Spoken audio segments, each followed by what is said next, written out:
All right, welcome friends to week number 5 in our course on a vocation of an artist. I pray this finds you well.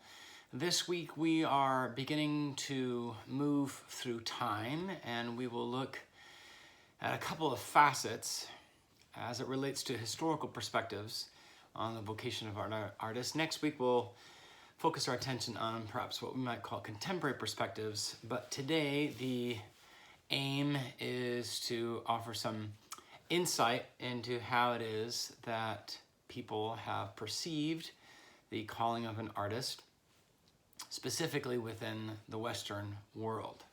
There are many places that we could go if we were to look at this historical question in non-Western parts of the world, and certainly different times in history, but unfortunately our time and space is limited, so we'll be focused on Western history. And the simple thing to say in light of today's topic is that human beings have not always thought the same thoughts or wanted the same things as it relates to the calling of an artist. And I would like to focus my remarks today on two aspects of this historical perspective. The first is the idea of an artist has not always been the same throughout Western history. And then the centers of power have shifted throughout the course of Western history. And thus new terms have been generated, new arrangements between artist and audience have shifted, and new ways of producing and propagating and patronizing the arts have been discovered and developed throughout Western history. So the first thing to say, in the simplest term, is that in pre-modern eras, I'm just going to say in simplistic terms, because obviously changes develop over hundreds of years, and then there are different rivulets that sort of describe how it is that things have unfolded. But in pre-modern times, the primary category was of an artisan or a craftsperson. Maybe the idea of the naive artist or the folk artist would come into play. But for the purposes of this course, we primarily are looking at artisans and craftspersons. And there are four things that might define or describe an artisan or a craftsperson. And the readings that I have assigned to you this week have you look at a work by a scholar named Deborah Haynes, a book that she wrote, The Vocation of the Artist. And she takes a close look at, among other kinds of artists, the work of Russian iconographers, Russian icon writers. And so I thought, well, I have a book on Russian iconography, and the most famous, which all of you are familiar with, is Andrei Ruble's work from the early 1400s. Right here, I'll show you. It's on the Trinity.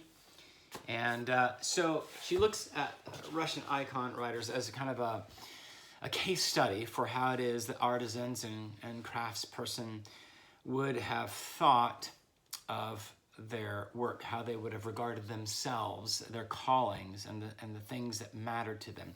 And there are four things that she identifies as distinguishing characteristics of artisans or craftsperson.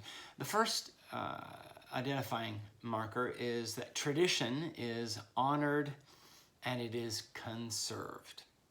That which is handed on from generation to generation, from family to family, from community, from guild, from one generation of a guild to the other. This is to be honored and preserved, conserved, revered. Tradition is held in high esteem. The second is that ego, the personal preferences, the personal desires, the perhaps idiosyncratic interests of the artisan are secondary, or perhaps are to be eschewed. So how I think a certain piece of metalwork or gold or pottery or an illuminated manuscript my interest in particular colors and shapes and forms and textures, those are secondary to the work that is to be made.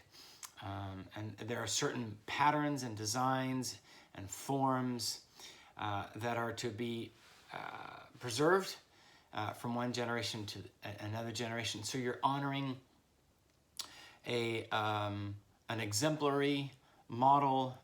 You're modeling a kind of excellence in your work that is bigger than your own personal, subjective, idiosyncratic idea of excellence. And so ego, the personal preferences of an artist are secondary or altogether eschewed.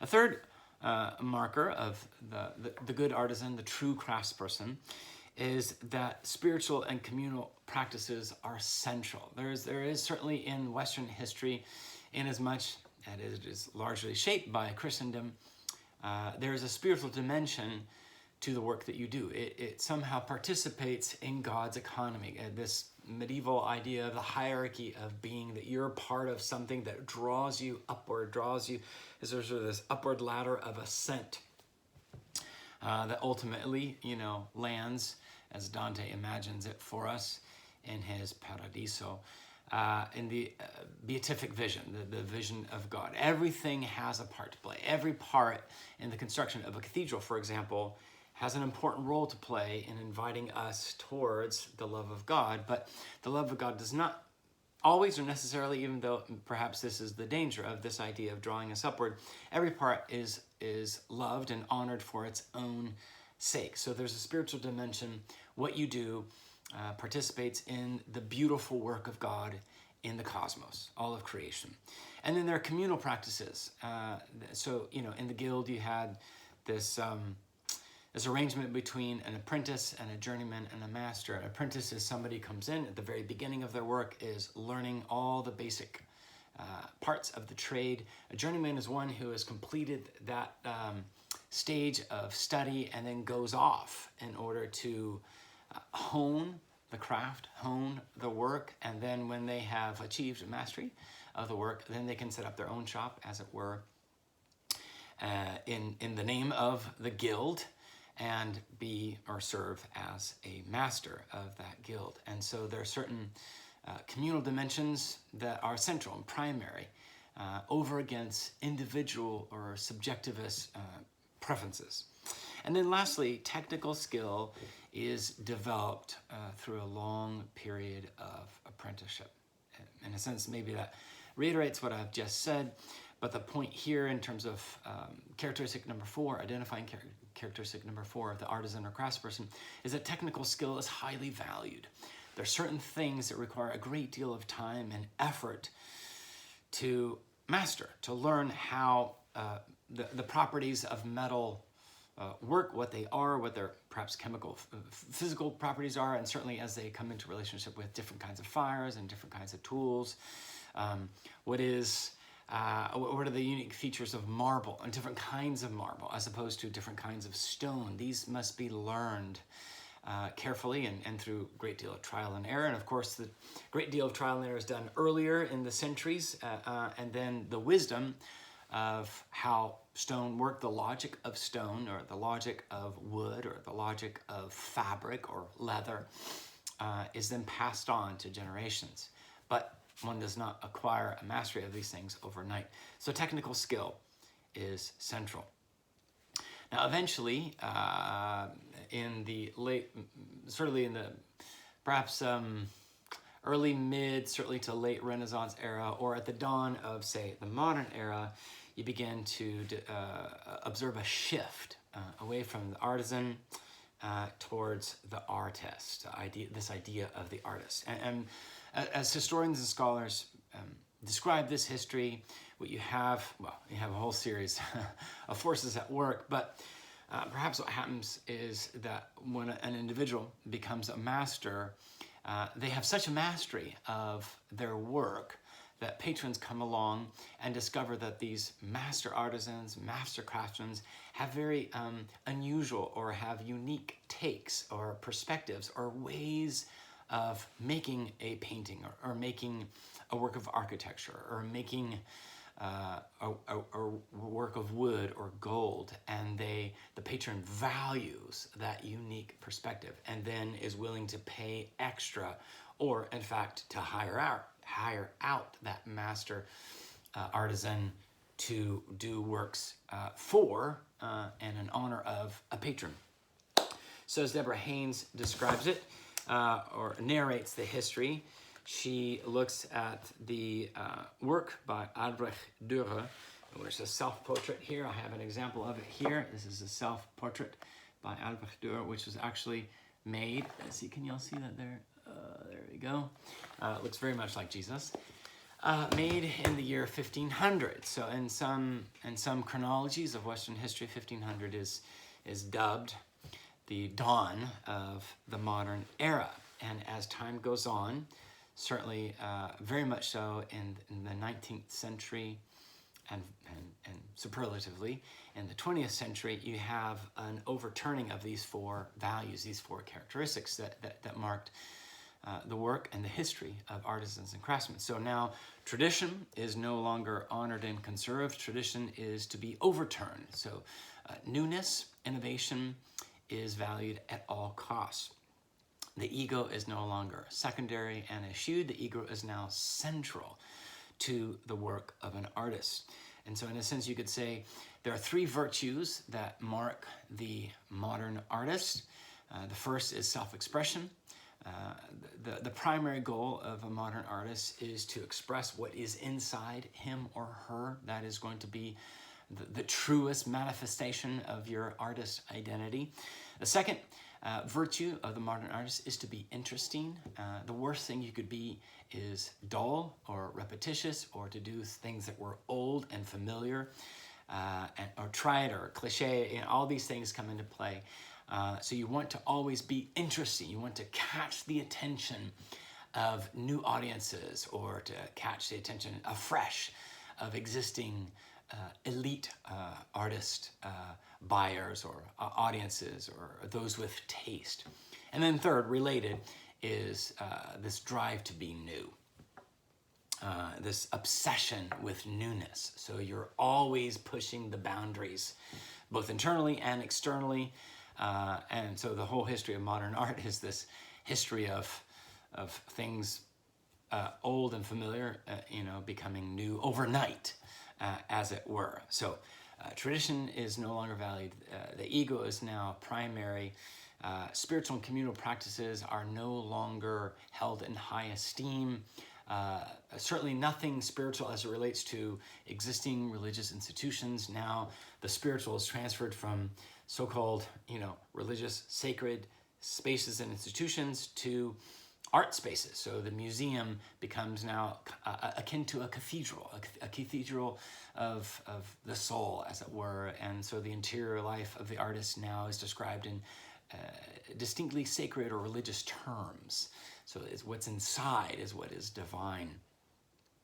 And then the communal practices are no longer primary for artists. It's finding other kindreds with whom you can develop certain relationships. And so all throughout, modern art history, you have these banding together of artists who find themselves, thinking kindredly about what art should be on about.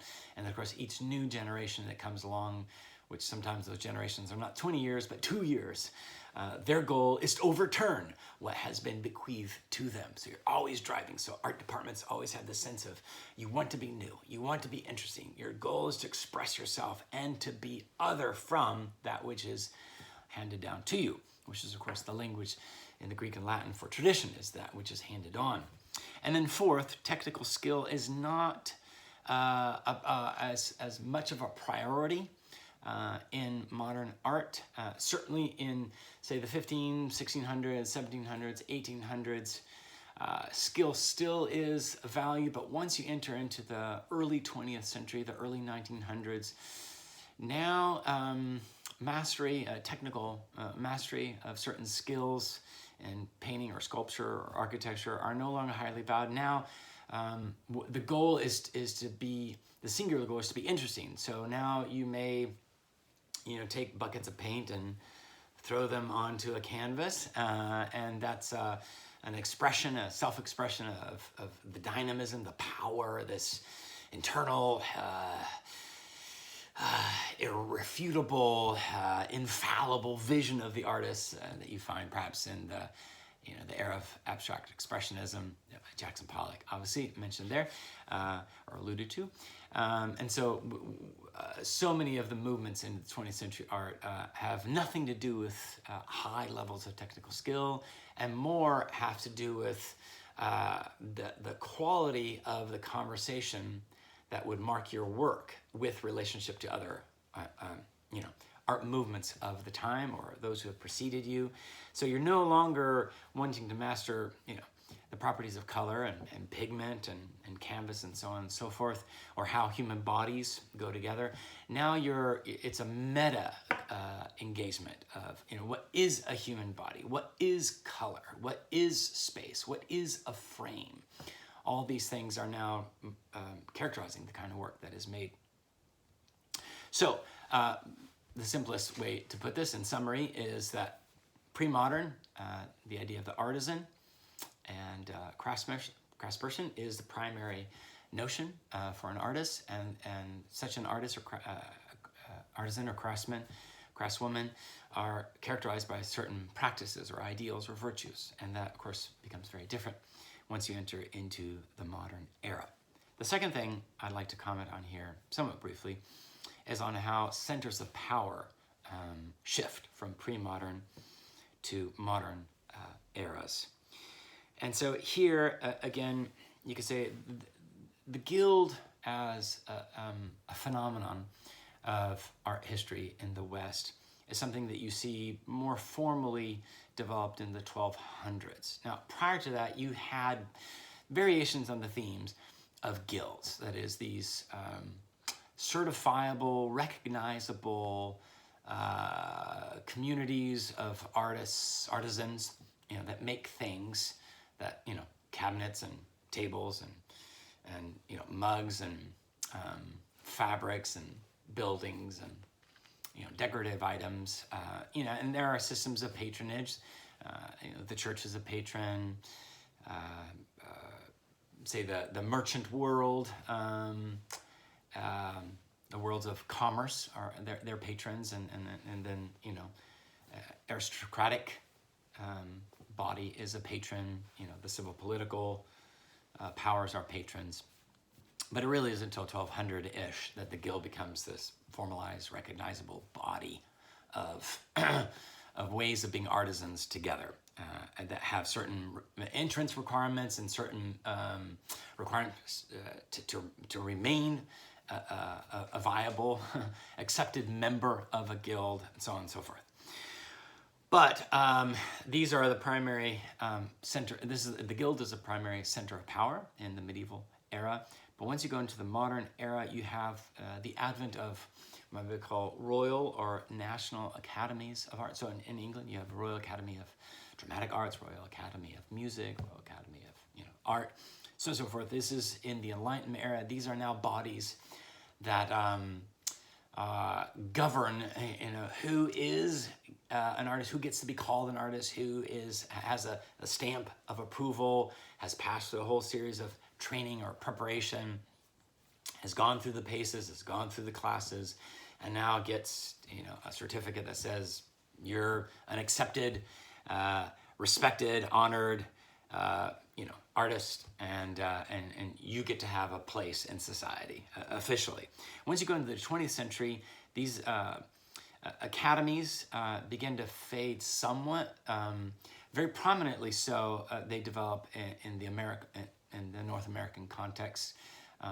Perhaps the academies still play a role in Europe, more so than in America, but university art departments now become a primary center of power. That is, if you want to be an artist of renown, recognized, then you go to an art department and you train for a certain number of years, whatever your discipline is, and then you're released and you have an imprimatur of importance and acceptability. Once you go into the late 20th, early 20th, first centuries where we find ourselves, you have different adjudicating organs of power, centers of power, magazines, journals, curators, patrons, collectors, the internet, social media. And like an interesting example of this would be the AP College Board and the role that it plays in determining what gets included in an art history textbook for high schools in the United States of America. And there's an article written in the Atlantic Monthly a few years ago titled Rewriting Art History. And here sort of the question was, what do we do with the fact that the art to which students, high school students, are being exposed is largely Eurocentric? And surely Europeans aren't the only ones making interesting art or exemplary art or art that is worth our attention and admiration.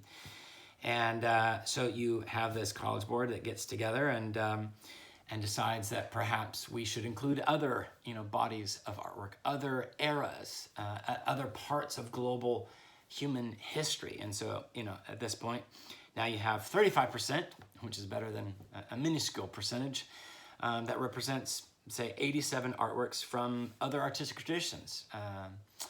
Other artistic traditions within the Western world, so say the ways in which folk art or naive art or the people's art had been sort of relegated, or popular art as sort of lesser, and then other global communities now have a place to play.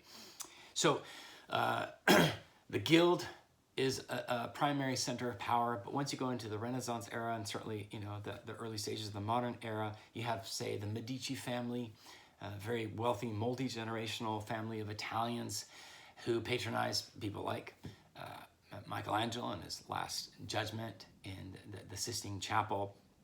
In the 20th century, you have the Rockefeller family, multiple generations, who are patrons. They are themselves a center of power, and their collection eventually turns into the Modern Museum of Art, the MoMA in New York City. They collect Monet, Manet, Cézanne, Picasso. So now this family becomes a center of power. And then even today, say Jay-Z and Beyonce are a family that probably for generations to come, in light of the wealth that they will have amassed, that they will become a center of power. They'll become a primary patron of the arts, patronizing artists like Richard Prince, David Hammonds, Abel Erisku, who's an Ethiopian-born, LA-based artist. And so now bringing their works to the attention of new audiences, referencing these works of contemporary artists in their music and their music videos and in other places.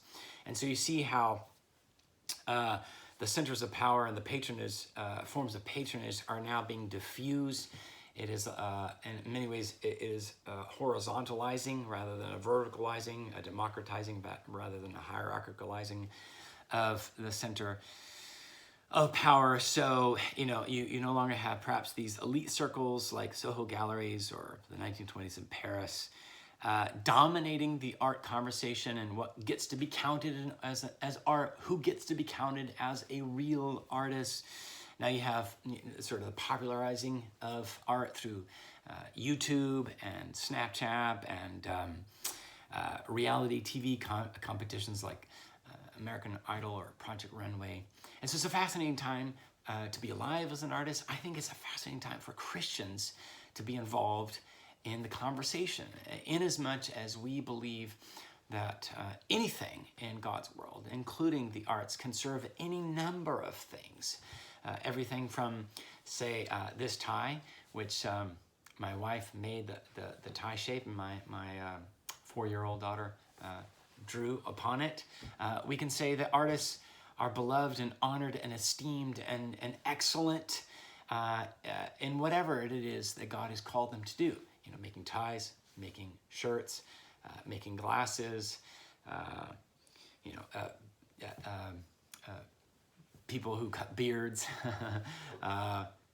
mug makers, book makers, table makers, bookshelf makers, graphic designers, glasswork artists, stained glass work artists, music makers, poem makers, dance makers, film makers, theater makers, all these things, and they can serve any number of purposes. It can be for the purpose of delight and joy and entertainment. It can be for very practical purposes to help us do things like sing a good song to God, or to be in architectural spaces in ways that are life-giving, that foster a deep way for us to be the family of God, or bread that is well-made and nourishing and affordable and beautiful to the eye, but also, for any number of purposes. Novels that are for story's sake, like The Lord of the Rings, music that is for music's sake, like, any number of artists today, from classical music, James Macmillan, to very popular music like Lecrae or Beyonce. So poem for poetry's sake, theater for theater's sake, dance for dance sake, you name it. Visual art for visual art's sake, sculpture for the delight that we take in how objects can be manipulated and formed in three-dimensional spaces. In God's economy, all these things have a place, and all of us can be a part of exercising God-given power of patronage. Right? All of us have power that can be used in service of the good and manifold purposes that God would have for the arts. So every one of you has an important role to play in terms of the power that God has vested in you. Every one of you has power. I mean, for crying out loud, you're in graduate school, you have power. And every one of you has means, even if it's modest means, to use what has been given to you in order to serve other artists, all kinds of artists, so that they have a place in the world to do the work of the kingdom, to do the work of expanding and of shalom. So we can make cases to say the practical, popular, art with maximal utility has a place, and we can also make good theological, biblical arguments, historical arguments for art that is for art's sake. Why are we making Pixar movies, or why are we making Terrence Malick movies, or Spike Lee movies? What's the point? Well, the point is the story itself, or the visuality itself, or the music itself, or the movement of bodies itself. That is, those have a place of beloved belonging in God's economy. So understanding history, in summary, helps us, I think, as Christians, be well equipped to have wide-ranging but also nimble and nuanced perspective on the different eras, in this case, Western history, and we can do work of recovery, but we can also be in very dynamic relationship with new developments and say, theologically speaking, there is a place.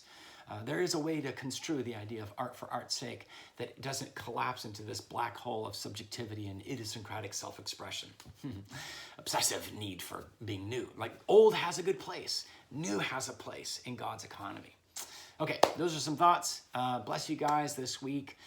May God's grace be with you as we head towards election day on November 3rd, and all the challenges and disturbances and perhaps even traumas that we may experience. May God give us grace to be present to one another, to be present to God himself, and also to know that our works of art may have a wonderful, important role of bringing healing to our neighbors in this time. So bless you guys, and look forward to interacting with you online.